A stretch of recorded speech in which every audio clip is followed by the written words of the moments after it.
For this one, we're going to be going after a little bit of a news piece by RT called Chris Ritter and Scott Ritter and Chris Hedges on Israel Big Footing in U.S. We're going to play the video, kind of break it down in certain points, and kind of show a couple of things on that, and kind of show where I kind of stand on each of the little points and bring some little highlights on it. Our other top story tonight is about Israel and U.S. foreign policy. By some estimates, the U.S. gives Israel as much as $5 billion a year when you... Now, if you notice that number right there, $5 billion a year is what we give Israel. Now, if you look at how much Trump asked for his border security, how much was that money? $5 billion. All we had to do is pull Israel's money that we're giving them in foreign aid. Now, if you look at Israel and look at their history, they really are not an ally. Their defense ministers stated that they'd rather have ISIS than Iran and other such radical points like that. Netanyahu's actually pushed for, once the U.S. leaves Syria, is to continuing to try to remove Assad and launching campaigns in Syria and basically trying to essentially go completely against U.S. interests. This is not an ally. This is an enemy of the state. They're essentially, and they're allied with Saudi Arabia. Saudi Arabia is the world's largest exporter of terrorism in the world. That's not an ally. That's an enemy of the state.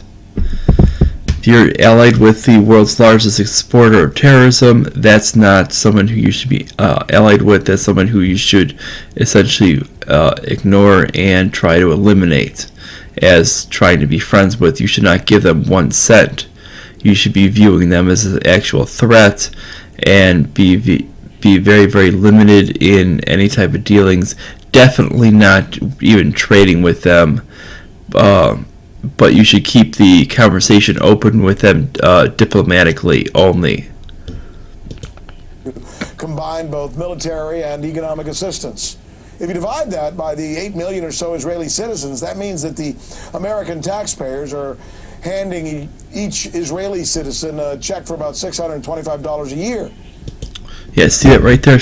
We're handing basically them about $625 a year per person in Israel.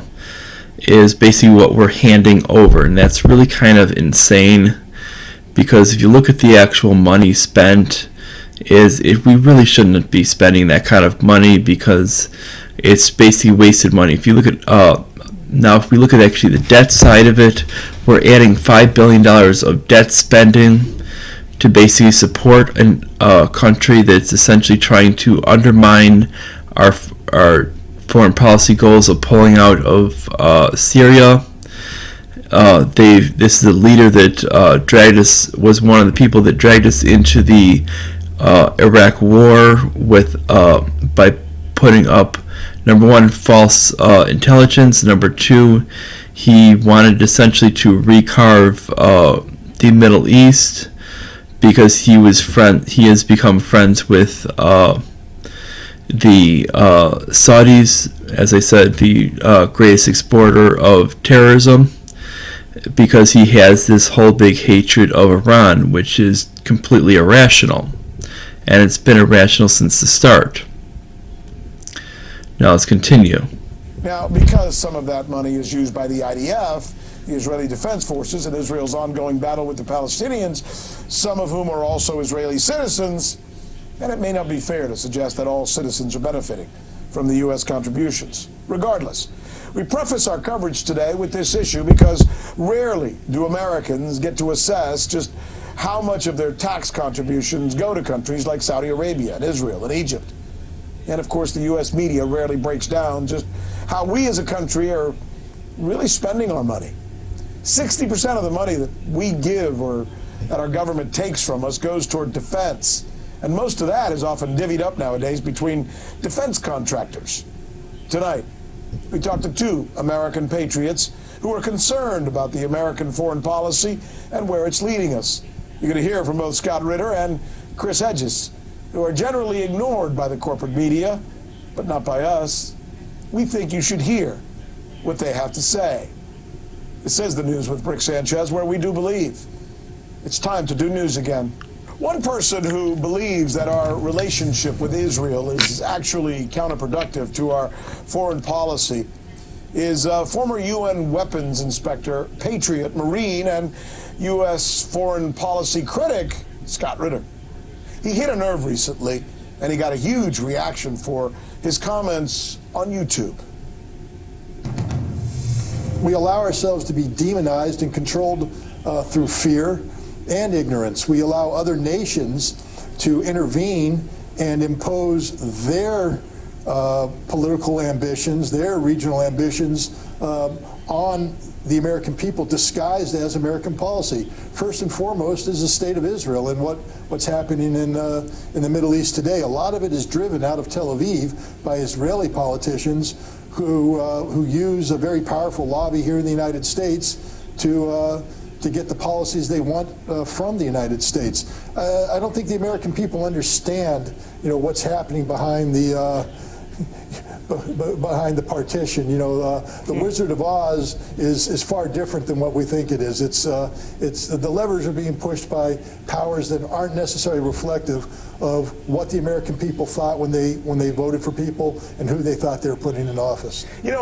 I think That's a very important point to make with it, because when we look at the actual whole thing with it, is nobody really questions the point of any specific nation becoming an ally. And since we need to view allies as the actual ideas that are actually running the actual countries and what actually benefits an actual diplomatic relationship between the United States and them, and them benefiting between us and them, is we need to look at actually what the actual relationship between is, and should it continue or should it end from actual regime to regime and from leader to leader in the United States. And this is a major critical point that needs to be discussed. And when it comes down to it, is we're seeing that basically it's lobbying that's being done to basically not even ask these questions, because they're bringing up things such as you can't make that question, you can't ask that question, that's anti-Semitic. Well, if you look at the term of Semitism, is the Semitic people or any people who are basically under the Semitic language. Well, the Semitic language goes through a region that goes as far south as like Somalia, which is really quite interesting when they tried to say that Representative Omar was being anti-Semitic by accusing AIPAC as being influential in American politics by tossing money in there on either A, the bills, or B, politicians, because you're talking that's a Semitic area because their language is Semitic. And when we look at that, that's a major point that needs to be stressed. It's not only Israel, and a lot of Israel people themselves are not Semitic, because a lot of them actually have come through, either they came through after the World War II point, which is after its creation, after its creation, they are not Semitic people, number one, or they came at its creation, which is the people that came at the Treaty of Versailles that were shipped out from the United Kingdom, which are Eastern European Jews, which were again not Semitic themselves.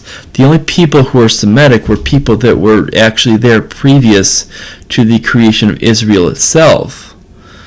And those were people that were already living with Palestinians that had already been there when Palestine was actually the country itself. So the people that were actually living with Palestinians who really don't care, and these are people that would actually most likely be labeled as anti-Zionist out there, would actually be the actual Jews who would actually be the ones that are actually Semitic. The people who are actually quote-unquote Zionists, who are actually believe Jews as a superiority over other people, are actually not originally Semitic. So technically it isn't anti-Semitism. And technically what Hitler acted upon was not anti-Semitism, it was anti-Judaism. Anti-Semitism is merely going against Semitic people. This means people of the Semitic regions. This means Arabic people, originally the original Israeli people, all the way down to regions of like Kenya and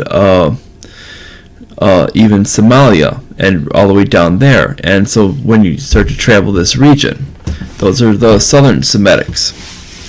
So when we look at that, that would be anti-Semitism. So basically is saying offensive language to someone who is Jewish of European descent is not anti-Semitism, but saying something that is offensive, saying something that is derogatory to an actual Muslim who actually originates from that region of Islam, of the Islamic region, such as being in Saudi Arabia or being all the way down as far as Somalia, would actually be. And that's what needs to be understood.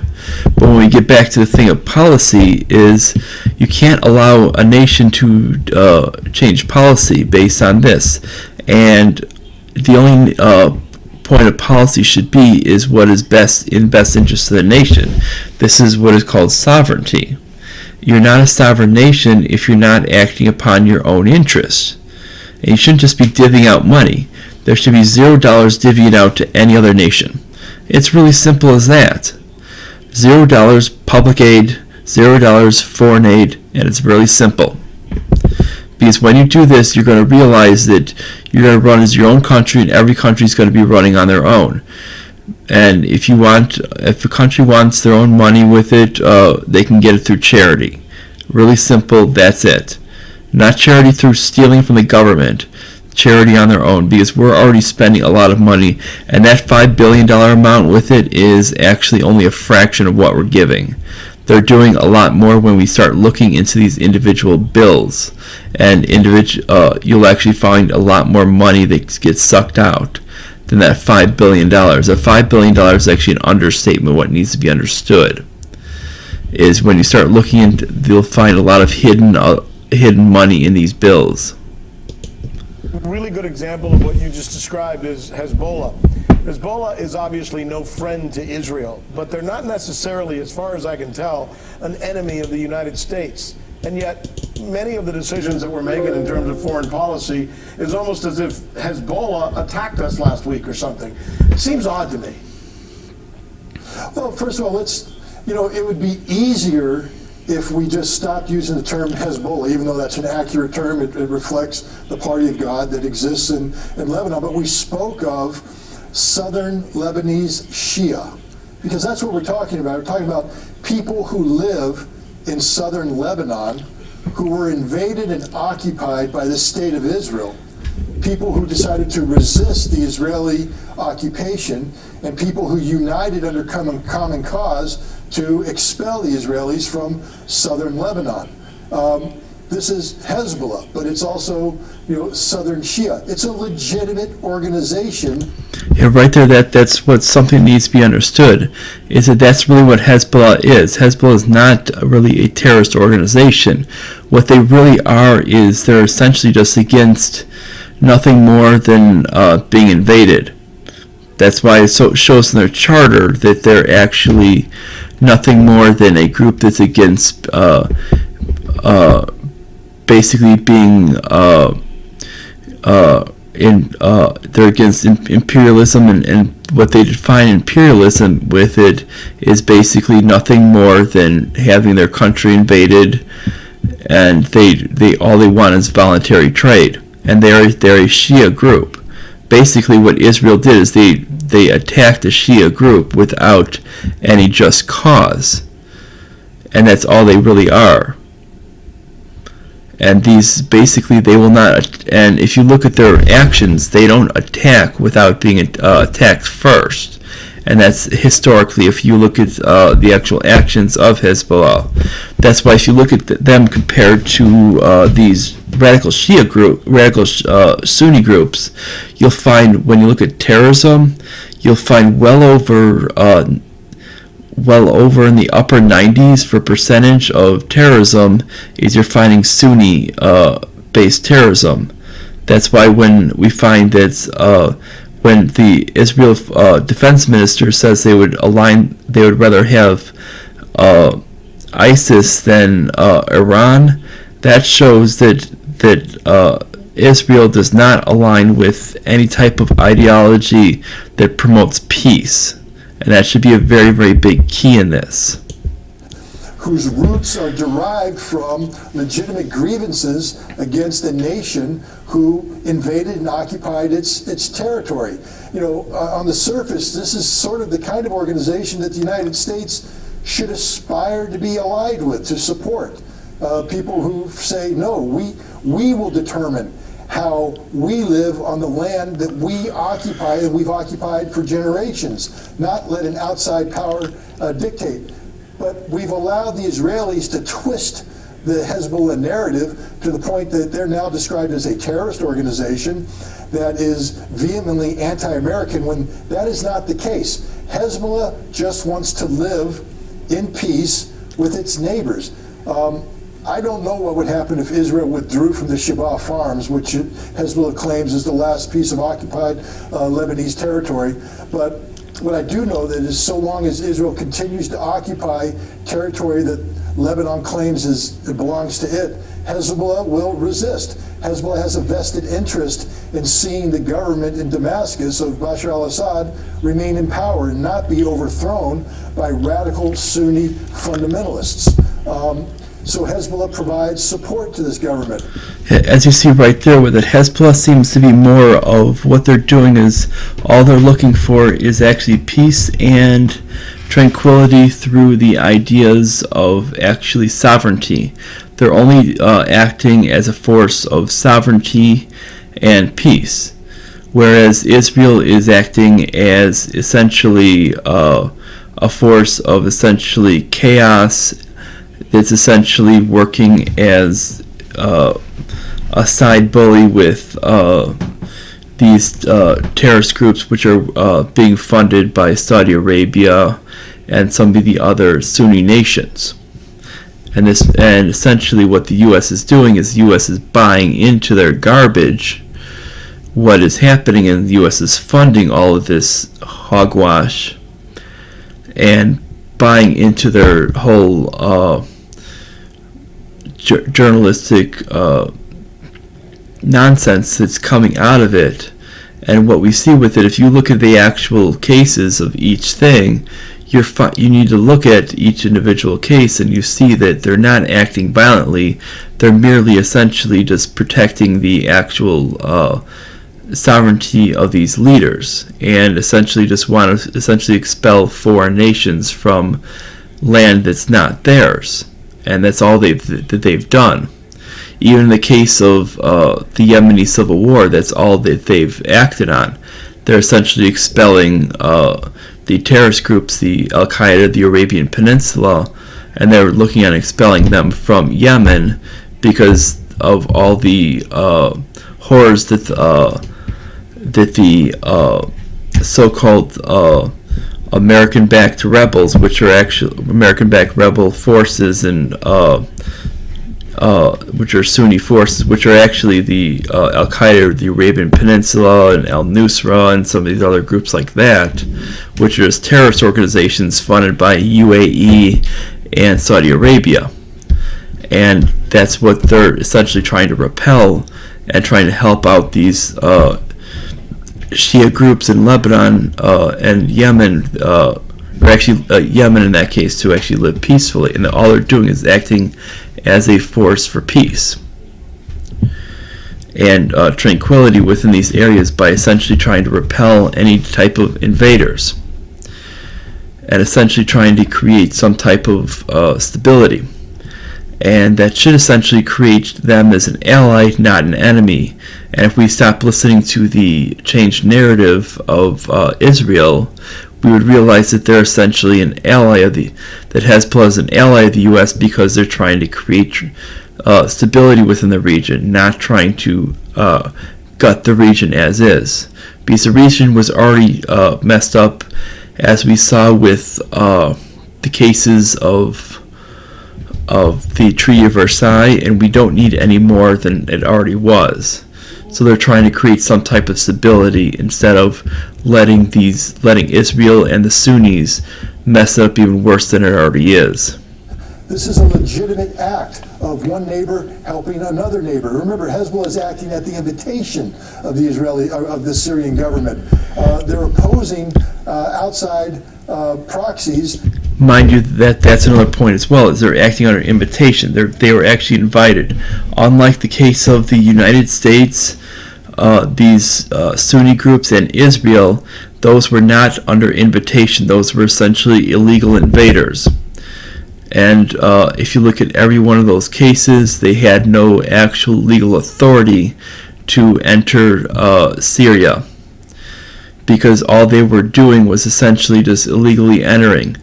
The actual cases of Russia, Iran, Hezbollah, and Syria were essentially getting rid of these of ISIS, which is essentially the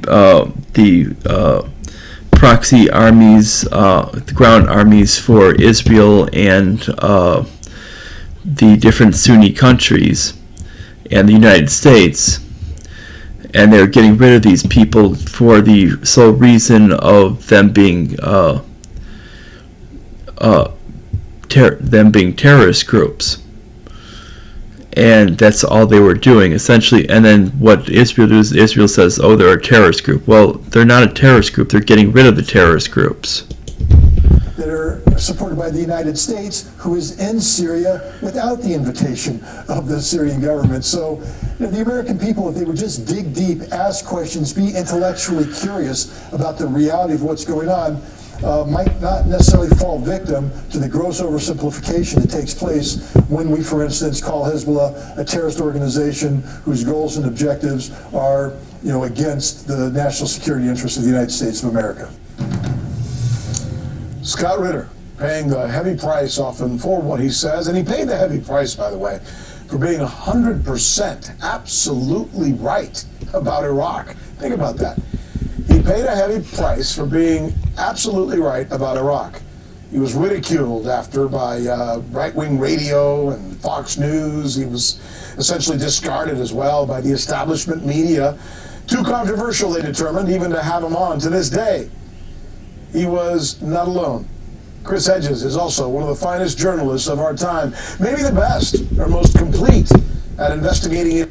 Yeah, if we look at that, basically of what he basically states is that we find that basically is from his points is that we see that basically what Israel's trying to create is a false narrative.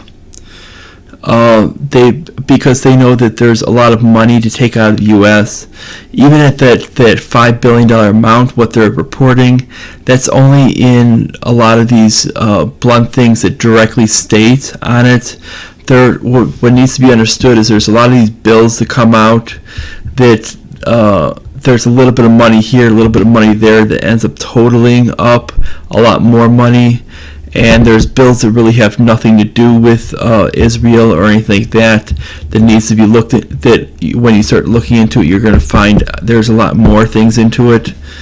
because I mean, you got to think that there's you'll find money that just doesn't belong into a bill, and they get stuffed in there into these various other bills, and that's how they get a lot of more funding than just that.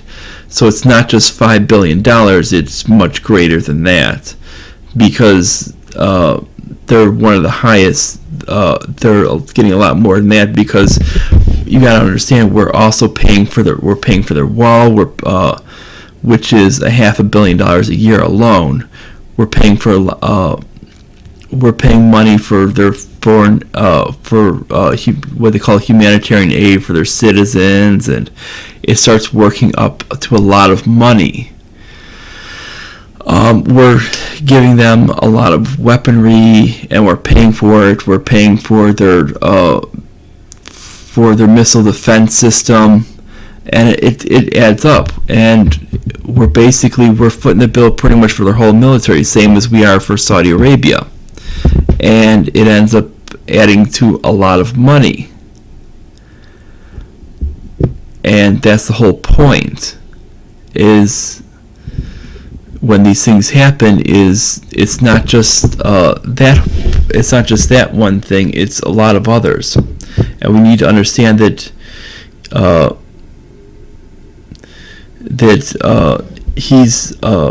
that Israel's doing that, plus they're also trying to get us involved into military excursions, which are costing us much more money, because they have a way that they want to re-establish the region.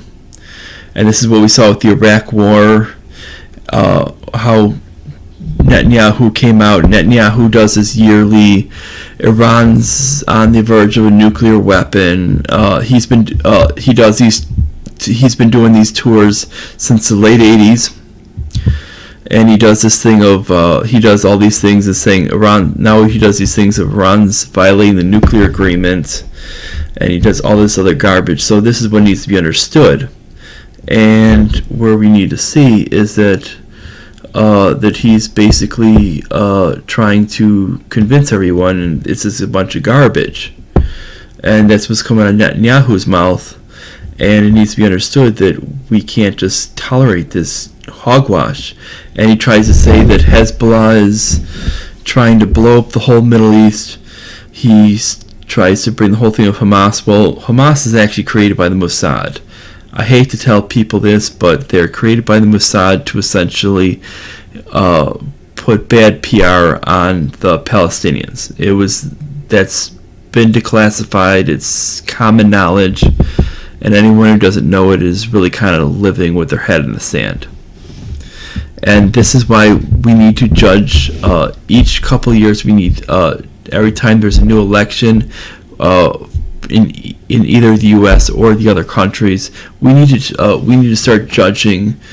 Is it in our best interest, and is it in their best interest to actually have a relationship? And we need to do this with every single country, because things change, and we need to look at our whole history, not just a couple of years, and stop doing this little, but there's business deals, or people saying, but the Holocaust. Well, the Holocaust never involved anybody in Israel.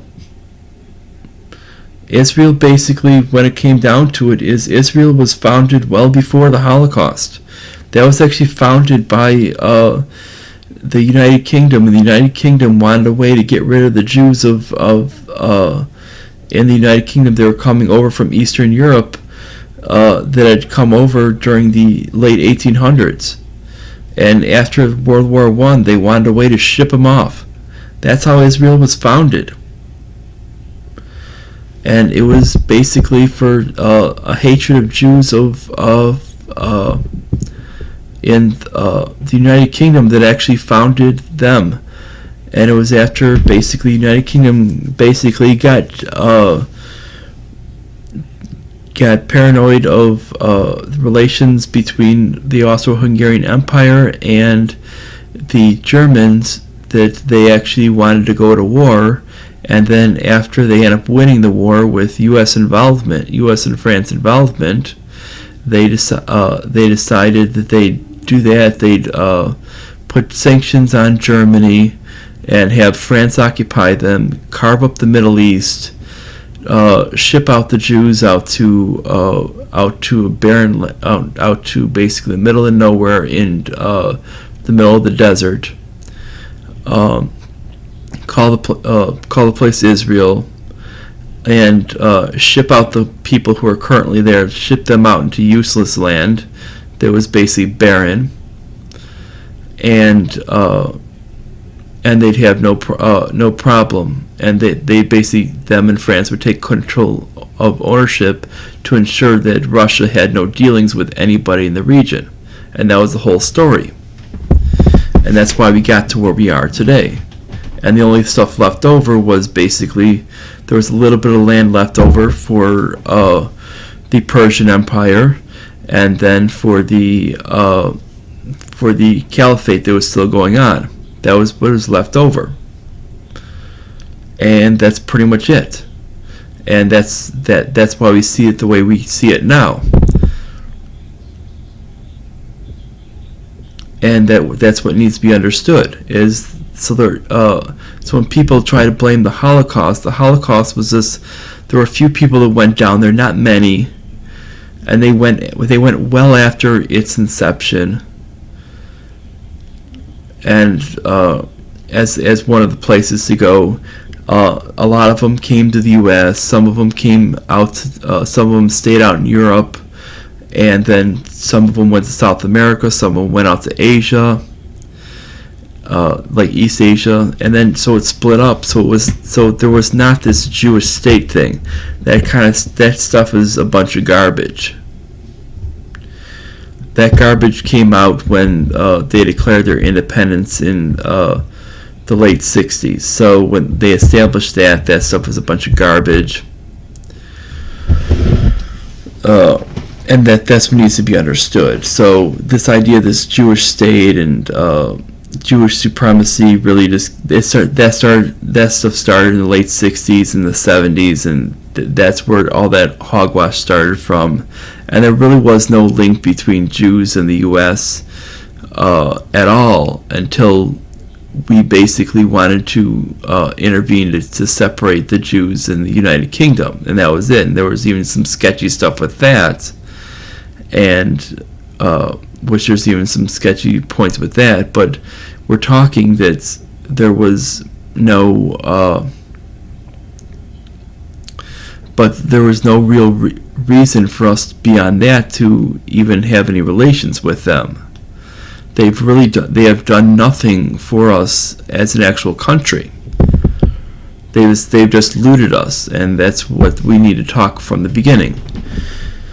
And that's why we need to view this like this. Now, if you like this, like, subscribe, click the notification bell, share this all around, please. Get as many people as you can to subscribe to my channel, and I will see you guys tomorrow. Bye, everyone.